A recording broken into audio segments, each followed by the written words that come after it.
Good grief! Look! Up in the sky! Holy cow, some kind of fire in the sky. It's dropping straight down on our plane. The plane blew up! It's on fire!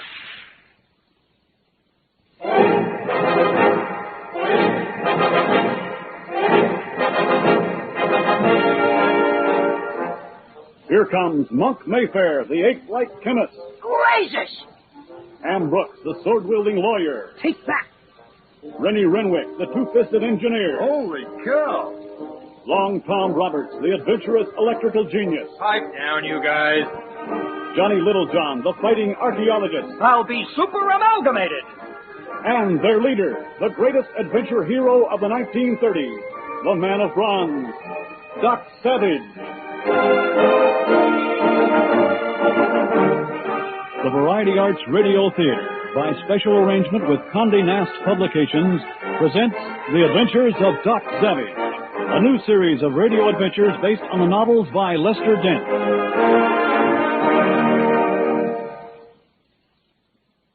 Today, Pagoda of the Hand, Chapter 4 of the amazing story, The Thousand-Headed Man. Doc Savage has agreed to help find the missing explorer Calvin Copeland after learning from his daughter Lucille that the explorer has vanished into the Indo-Chinese jungles while searching for the lost city of the Thousand-Headed Man. But the vicious Oriental Sen Gat is also interested in the Thousand-Headed Man's secret. One of Sen Gat's henchmen, Ebel, has tricked Lucille and explorer Rex Maples into flying back to the jungles with him, bringing with them the 3 mysterious black sticks, which are the keys to the secret. Doc and his men in pursuit are attacked in the air by 2 of Sen Gat's planes. Doc beats back the attack, but loses sight of the plane carrying Ebel, Lucille, and Maples, which lands near a deserted ruin in the jungle known as the Pagoda of the Hands. Investigating the strange temple, the 3 encounter the same mysterious hissing, which accompanied Calvin Copeland's disappearance during the previous expedition. One by one, the 3 collapse into unconsciousness, overcome by a power that they can neither see nor fight. Meanwhile, high overhead, Doc and his crew scan the steaming Indo-Chinese jungle for a sign of Lucille Copeland's plane. Holy cow, Doc. This darn jungle just goes on and on. Want me to take the controls, Rennie? Heck no, I'm not tired of flying. I'm just tired of searching all this terrain. I'm not even sure what I'm looking for. Sen Gat's planes, the one carrying Lucille Copeland, Rex Maples, and a guy who looks like Monk, or the city of the Thousand-Headed Man. There is such a thing. Look for all 3. Yeah, a lot of help you are, Monk. Monk's right. We lost Sen Gat's planes when they attacked us over India. But he might be in this area, just as the plane carrying Lucille Copeland and Maples is undoubtedly not far ahead of us. And all 3 planes are going to be searching for the city of the Thousand-Headed Man. So if we come across one, it'll lead us to the others. I, for one, don't believe there is any such entity as this so-called Thousand-Headed Man. A fallacious deduction predicated upon the implacable dubiousness of the lawyerly profession. What did Johnny say? He said that Ham is being naturally suspicious because he's a lawyer. Shyster is more like it. You should talk, you hairy baboon. You're living proof that Darwin was right. Man did descend from apes. But in your case, he didn't descend very far. Why, you... Monk, Ham, why don't you settle down for the moment? I know it's been a long trip and you fellows are bored, but I think we'll be seeing some excitement before long. Maybe sooner than that, Doc. Look down below. What is it, Rennie? That's the girl's plane down there in that clearing, isn't it? It is. But where is she and Maples? I see only the plane and that odd-looking ruin. Yeah, where's that cookie Ebel who pretended to be me? See anything through those binoculars, Doc? I do, Ham. Rennie, take us down immediately. The rest of you break out your super machine pistols. Charge them with mercy bullets.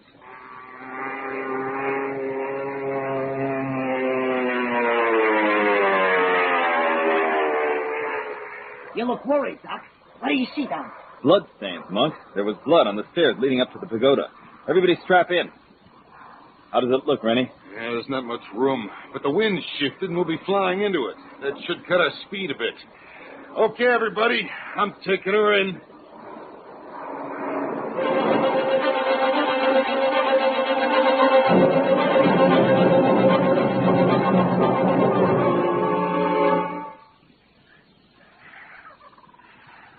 Everybody up? Everybody but Habeas. Oh, no. He brought that stupid pet pig with him? Habeas corpus ain't stupid. For a pig, he's pretty smart. If he's so smart, why is he putting up such a struggle? He's practically jumping out of your arms. Yeah, maybe he's scared of this place. I don't blame him much. Look how the jungle just stops all around this area. Almost as if it refuses to grow too close to the temple. Settle down, Habeas. Doc, something's eating Habeas for sure, but I can't figure out what it is. Let's see how he reacts when we approach the pagoda. Maybe we should investigate the plane first. It's closer than the pagoda. What's the matter, Ham? Afraid of that yellow pile of stone? No, it's just that... Plane appears deserted. I'd say investigating the pagoda is more urgent. It looks kind of deserted, too, now that we're getting close to it. Weird, too. I think I see carvings on it, but I can't make them out. Inscriptions, maybe. No, Long Tom, not inscriptions. Hands. Huh? The pagoda walls are covered with carvings of hands in various positions and gestures. Stairs leading up to the entrance are carved with hands, too. Manifestly unique. I think Johnny just said he's never seen or heard of anything like this place before. Well, coming from an archaeologist, that's saying something. How about you, Doc? This is new to my experience, too. Here are the stairs. Look at them hands. They're all over the place like spiders. Are we going to have to walk up them steps, Doc? Ah, he's scared now, you hairy Quiet, ape. Ham. Now keep your weapons ready and follow me. I feel like some of these stone hands are going to reach right up and grab me by the ankles. I know how you feel. Hey, Doc, is that blood? Yes. Still fresh, too. Look, some of it is dripping from this cupped hand down onto this pointing finger. A grisly sight, to be sure. Say, by the way, Doc, did you notice that all of those pointing hands point up the staircase? Yes, I did notice. Let's go up. Suppose it was Lucille Copeland's blood back there, Doc? Possibly. There were hairs on the steps, too. Long hairs. I hope nothing's happened to her. Here we are at the top. There's the entrance. I don't like the looks of this. Me neither. There's no door, just an arched opening leading into the dark. But all around the arch. Hands. Clawing, grasping, clutching. Monk, how's Habeas reacting? Hey, he's quiet, Doc, but only 'cause I got a hand clamped around his snout. Let me see. Yeah, he's pretty upset. Something about this pagoda is bothering him. Something none of us can sense. Let me shine a flashlight into the entrance. Pretty dark, Doc. Yeah. Passage veers sharply to the left. Not much to be seen past that. Let's proceed slowly.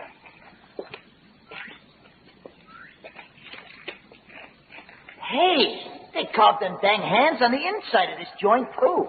They? Yeah, whoever built this rock in the first place. Say, who do you suppose did? Any ideas, Johnny? Unless my conclusions are amiss, this was built 7,000 or 8,000 years ago. Architecturally, it's not unique, except for its inexplicable decorative motif. Speaking of them hands, Doc, did you notice how most of them are pointing now? Yes. Pointing motif has been increasing since we made that last turn, and they're all pointing ahead, as if the ancient stonecutters wanted to leave a message. Message? What message? I'm not certain. Watch yourselves, the floor is starting to slope downward. And the pointing hands are becoming more numerous. The passage is narrowing now. I think we're nearing the heart of the pagoda. Places. There's a room ahead. I'll be super amalgamated. You can say that again. There must be 60 or 70 of them piled up in the middle of the chamber. 60 or 70 what? I can't see. Bones, Ham, human skeletons. And look, there's a stack of equipment and stuff off to one side. It must be the bones of explorers and natives who stumbled onto this place. What killed them? It's impossible to say, Long Tom. These skeletons are too far decomposed. They may have died on this spot or been carried here after death. The other artifacts may tell us something. Say, isn't that... Yes, Lucille Copeland's gun, the one she had in London. And there are other things here that appear fresh. Doc, this rucksack contains dynamite sticks, but they seem to have been tampered with. Break one open. Holy cow. One of the black sticks.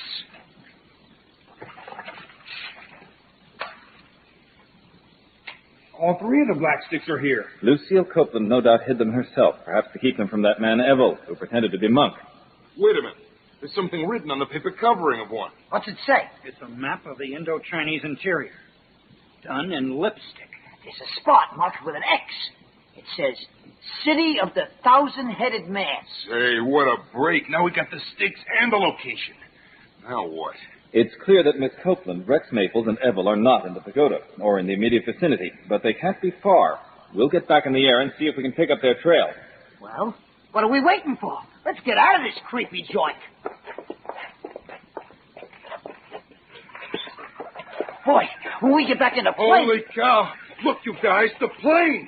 Blazes! It's wrecked! The wings are all mashed down like some monster just walked out of the jungle and stepped on it. That's not all. Look toward the river. Crocodiles floating on their backs. Looks like something killed them. Something is loose here. Down the stairs, quick! I don't see nothing. Maybe there is a monster on the loose. There aren't any monsters here anywhere. I'd say natives are responsible for this. Ground's too hard packed to hold footprints, but you may be right, Ham. See, Monk? Here's the bottom of the stairs. Into the jungle. Follow me as best you can. Boy, look at Doc run. He's pulling way ahead of us. Good grief! Look! Up in the sky! Holy cow, some kind of fire in the sky. But that's all I see. Just fire! It's dropping straight down on our plane. Doc sees it too. He's trying to reach the plane. Look out, Doc, look out! The plane blew up. It's on fire. Where's Doc? I can't see him for the smoke. I see him. They're on the edge of the fire. Come on! Doc, you all right? What happened? All we saw was that fire dropping out of the sky. I'm fine. Flames didn't touch me, but I'm afraid our plane is total wreck. As for the fire, I didn't see anything you didn't. The fire just appeared in the sky and fell onto the ship. How can the plane burn like that? It's aluminum. I've heard lots of tales about Oriental mysticism, but this I don't get. Well, with both planes destroyed, we have no choice but to push on. There may be supplies we can forage from the other ship. Yes, we can build a raft and travel by river. Let's go to work.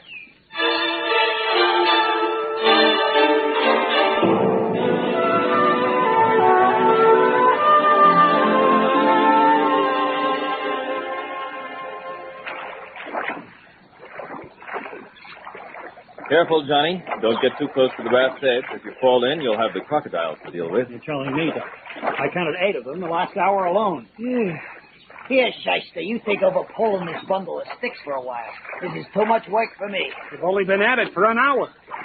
I sure hope this river's taking us someplace, Doc. It's not on any charts of the area, but it does flow in the general direction marked on Lucille Copeland's map toward the city of the Thousand-Headed Man. Hey, there's something lying on the riverbank ahead. See? On the right there, past that tangled tree with the exposed roof. Looks like a man. It's your double, Monk. The one named Evel. Quick, give me your super machine pistol. Here. That's doing it. Them crocs are hightailing it. Here, let me help. Hold close to the riverbank. We'll try a rescue. Boy, oh boy, I've been waiting to get my hands on that thick, Evel. The crocs may have got to him first, you know. Quick, drag him aboard. He's unconscious. Ham, Johnny, shove us off. I don't see any marks or wounds on the guy, Doc. No, he seems all right. He's just unconscious. Well, I can fix that. Watch this. Good Lord, Monk. Slapping a man's face is a good way to revive him. But don't you think you're putting a little too much enthusiasm in it? I think that's enough, Monk. Coming around. Where am I? Sit up, Evel. Now listen to me. Where are Lucille Copeland and Rex Maples? Ow. Theater. It'll hurt a lot more if you don't tell us where Miss Copeland and Maples are. They're back at that damn temple, that's where. We just came from there. The place was deserted. Well, they were there. So was I. They made me land after they figured out I wasn't that monk bloke. Hey, I'm that monk bloke. And if you don't give us some straight answers, I'm going to come down on you like a ton of bricks. Easy, Monk. He's in shock. Let him speak. Like I was saying, the three of us landed and they dragged me into that place. The Pagoda of the Ants, Maples called it. They thought it might have something to do with the Thousand-Headed Man. And maybe it did. When our backs were turned, something came out of the pagoda, and Maples and the girl started screaming. There was a hissing or spitting kind of noise. The Copeland dame said she recognized it. Recognized it? She knew what it was? No, but she was crying at the sound attacks her father's expedition the last time they was in the jungle. She was screaming in terror, and we was all running. Then Maples fell down the steps. That explains the blood we found. Then what? Maples just went to sleep, just like that. He just fell asleep, then I fell asleep too. I don't know why. The last I remember, Lucille Copeland was screaming and screaming. And you didn't see or feel anything? Nothing. I swear. What do you make of that story? I'd say he's telling the truth. Something apparently transported him down the river while he was unconscious. Beyond that, it's a mystery. Hey, Doc, I hear planes. There they are. Two of them. Dropping out of the clouds. They look like Sengat's planes. That long-nailed pirate. Stop pulling, you guys. We gotta find cover. I'll take that pole, Long Tom. Try to frighten the planes off with your machine pistol while Rennie and I push the raft onto shore. Let's go, Rennie. Push.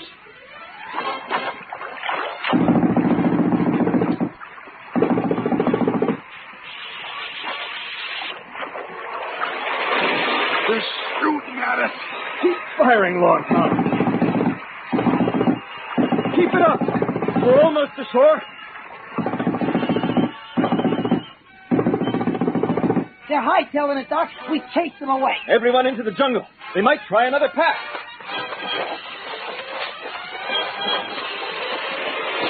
Hey, they're coming back again, all right. There goes Evil, taking off into the jungle.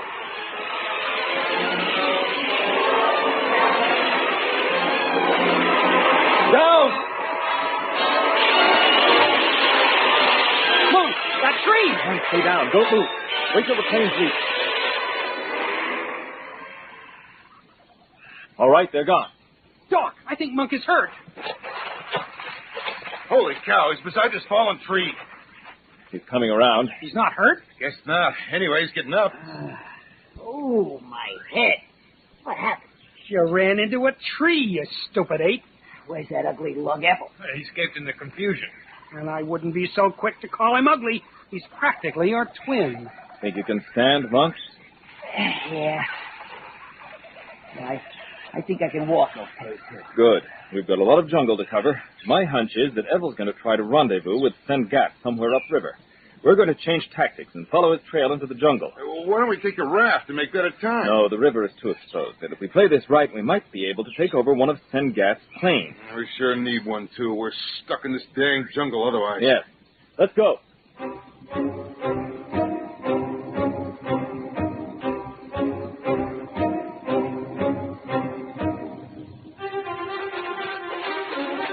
Boy, it sure gets dark in this jungle awful fast, don't it? Yes, and quiet, too. The birds have all gone silent. How we doing, Doc? From the trail signs, I'd say we're not very far behind Evil. See that crushed plant? His boots did that less than an hour ago. How can you tell that? The plant is still straightening itself. We're coming on a clearing. I smell oil smoke. Let's move quietly. Yeah, I'm starting to smell it, too. Wait. Shh. There's the clearing. Hey, I see two planes dead ahead. Must be Sengat ships. Doc, those planes look deserted. I believe you're right, Ham. But keep your weapons ready anyway. Come on. We've happened across an inexplicable evanishment, I believe. Johnny, if you're trying to say these deserted planes don't make sense, I'm with you. Rennie, check that plane over there. We'll look in this one. This one is still warm and the door's open. Cover me while I shine my flashlight inside, Monk. It's empty. So's this one, Doc. But here's a bunch of footprints leading down to the river. Must have taken off in boats, then. I doubt it. Boats would have left marks on the bank. Yet there aren't any tracks leading back into the jungle. This is very mysterious. Not as mysterious as that fire dropping out of the sky and destroying our plane. I'd still like to know what caused that. So what do we do now? Sengat's planes are too valuable to leave unattended. Monk, you, Ham, Johnny, and Long Tom stay here and pitch camp. Rennie and I are going to penetrate further into the jungle. We still have no clue to the fate of Lucille Copeland and Rex Maple. Okay, Doc. We don't have much to camp with, though. Just watch the planes, and you might as well hold on to these, too. Huh? You want me to keep the 3 black sticks? Yes. Don't let them out of your sight. Okay. Maybe I can figure out how they work. Ready, Rennie? You bet, Doc. Be careful, you guys.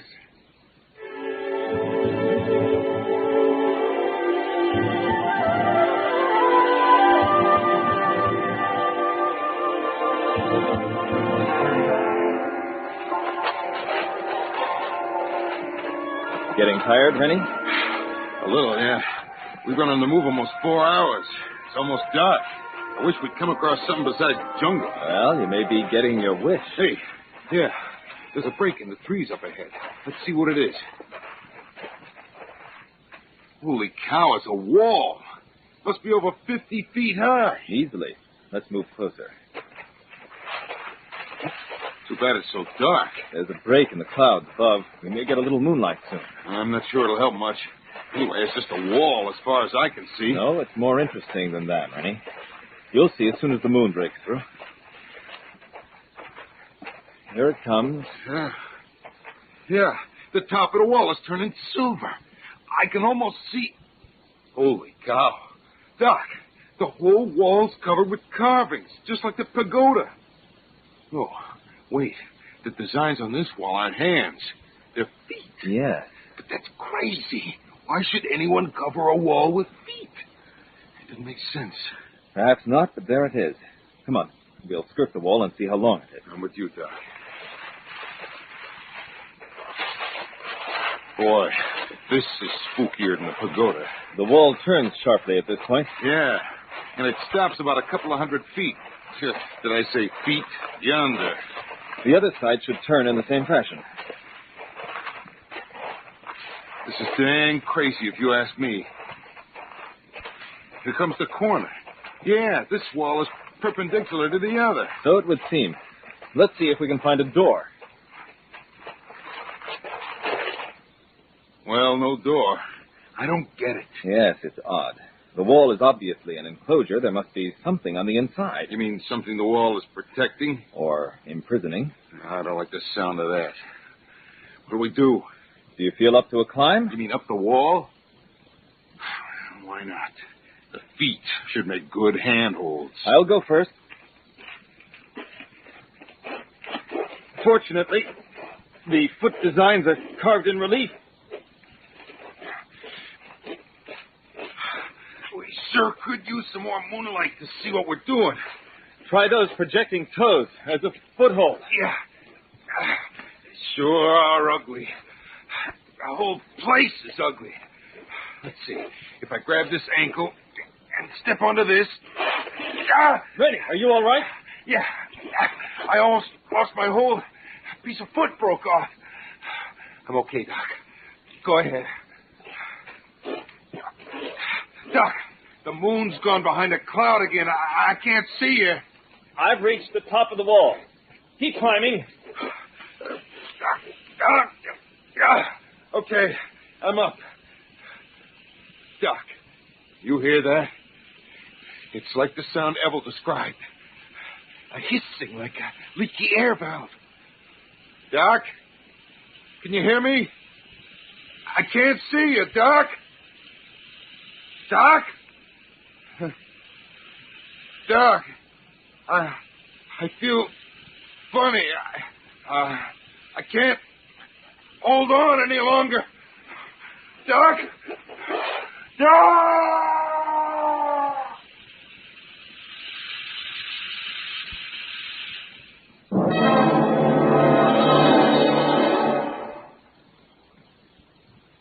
As the weird hissing menace finally captured Doc Savage, what will happen to his men? And what lies behind the wall of the feet? Don't miss The Accursed City, Chapter 5 of The Thousand-Headed Man, next time on The Adventures of Doc Savage.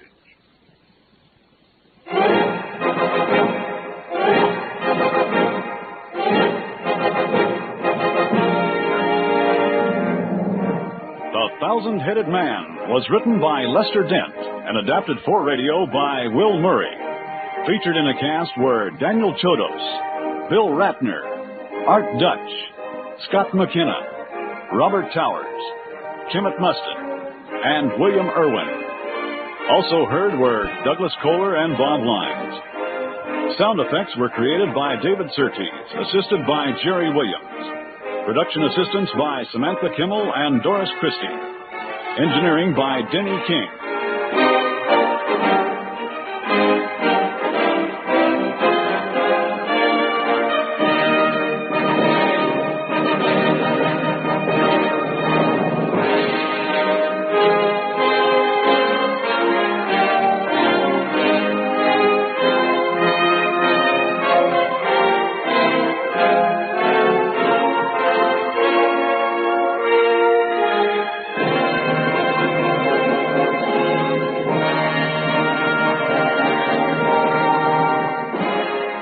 Adventures of Doc Savage is produced and directed by Roger Rittner and is a presentation of the Variety Arts Radio Theater.